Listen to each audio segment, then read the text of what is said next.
Sir, it is a momentous day in the history of our Parliament. It is a historic day that this House, which witnessed our freedom struggle, witnessed India's tryst with destiny, witnessed the creation of the Indian Constitution, and is now witnessing as we are bidding adieu to this great House, sir. As members of Parliament, we have dedicated ourselves to serving our beloved nation. Over the past 7 decades, as the Honourable Prime Minister has noted, more than 8,500 members have tirelessly served our mother India within these hallowed halls. It's worth noting that many of these dedicated individuals hail from Andhra Pradesh as well. On this solemn occasion, I wish to pay my heartfelt respects and express my profound gratitude to each of them for their unwavering service. Sir, I'm here to serve my second term, extending my services to the people of my constituency, state and country. It would be remiss of me not to mention a towering figure in Indian politics, the great Gandhian, the legendary freedom fighter, Professor Acharya N.G. Ranga. He served as a member of the Central Legislative Assembly from 1930 onwards and as a member of the Indian Parliament since independence until 1991. Professor Ranga achieved the remarkable feat of 60 years of service in this House, starting with the Constituent Legislative Assembly in 1930, and 50 years as a parliamentarian, earning him a place in the Guinness Book of World Records. Many of you have seen his statue at building gate number 4 of this Parliament House. Sir, Professor Ranga was an inspiration to generations of politicians, including my own grandfather, Sri Paturi Rajgopal Naidu, a freedom fighter and 2-time member of Parliament during the 6th and 7th Lok Sabha. Another great leader from the state of Andhra Pradesh that I should mention here is Sri GMC Balayogi, who served as Speaker for the 11th and 12th Lok Sabha and who was elected unanimously and served with distinction. I take this opportunity to pay my humble tributes to them and to all the other leaders from erstwhile and current state of Andhra Pradesh. Sir, I feel 7 decades journey in the history of any nation is too short a period. But in this short period, we have shown the world what we are capable of. We have proved to the world, particularly the British, who wished India to become a failed state, that Bharat is second to none in every respect. We have proved and demonstrated to the world, the recent example being the G20 summit, that India's civilization, culture, philosophy, and more than anything else, the concept of Vasudhaiva Kutumbakam cannot be destroyed. We could achieve these in spite of being home to almost every single religion in the world, and also to a vast array of diverse cultures, languages, syncretic heritage with rich history of democracy and non-violence.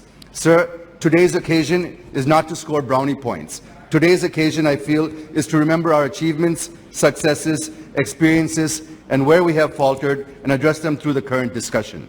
It is also our duty to express what lessons that we have learned from our past mistakes and give inputs for making this country great again.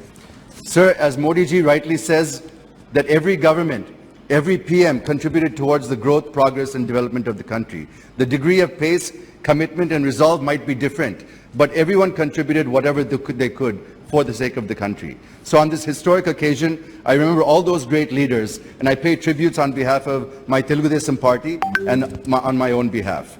But I would also like to highlight that it was during this period that the bifurcation of Andhra Pradesh was enacted. Sir, this Parliament, as the Honourable Prime Minister said in the morning, is a sacred institution, and whatever promise it makes will be sacrosanct. But the commitments made in the AP Reorganization Act and on this floor are yet to be fulfilled, sir. Even the special category status, which was promised on the floor of this House, has not been implemented till date. I only pray that these sacred promises are implemented without any further delay. Sir, the new capital of Andhra Pradesh is in doldrums. Nobody knows what is the capital of Andhra Pradesh today. The farmers of Amaravati, who have been given more than 33,000 acres of land, are in a dharna for nearly 4 years. I wish and pray that Amaravati will remain as the sole capital of AP and that Government of India should intervene and do the needful in this regard.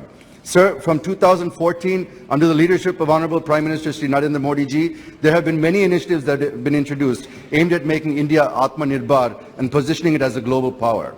Of the many achievements over the past 9 years, I would rate financial inclusion through Jan Dhan Yojana as the most successful achievement, which helped inclusive growth and reduced corruption, which otherwise, as per Sri Rajiv Gandhi, only 15 paisa used to reach the beneficiaries. Yes, Jayadeva Galla ji. Sir, just give me please few more minutes, sir. There are some very important points I want to make. The second is Ujjwala Yojana, which helped 10 crore women escape from the cooking with firewood, coal, dung, cakes, etc., instead of using safe, clean, and environment-friendly LPG. So I'll skip to the answer. Sir, my party, the Telugu Desam Party, has played a pivotal role in this country's politics and growth.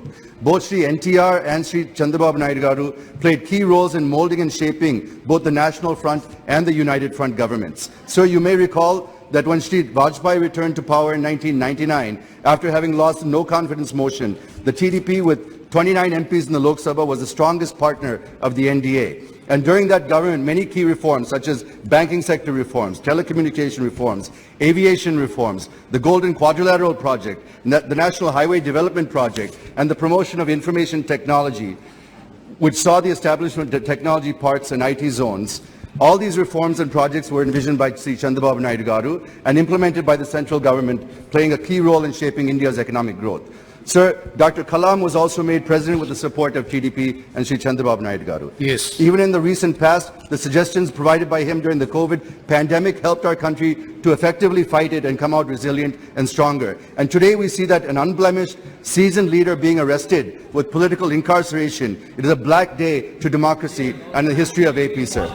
I wish to bring to the notice of the Honorable Prime Minister and the Honorable Home Minister how law is blatantly violated, cleverly twisted and maliciously Jayadeva Galla, try to avoid all the controversial issues, please. Sir, 2 minutes, I'll finish, sir. No. The main allegation in the case that 10% share of the state government, which comes to about 371 crores for the purpose of skill development, had been released to the project implementation companies and was swindled to shell companies. But the CID has been unable to establish that the money were entrusted to CBN or his family members. Sir, if 371 crores siphoned, how 34 technical development... One second, Mr. Reddy, sir, please. let me you just conclude, because this is last day of the... See, this is the last day in this parliament meeting. Please conclude. This is the most important without having any controversial issues. Sir, it's the most important issue. So the spirit of today's discussion is not such a manner.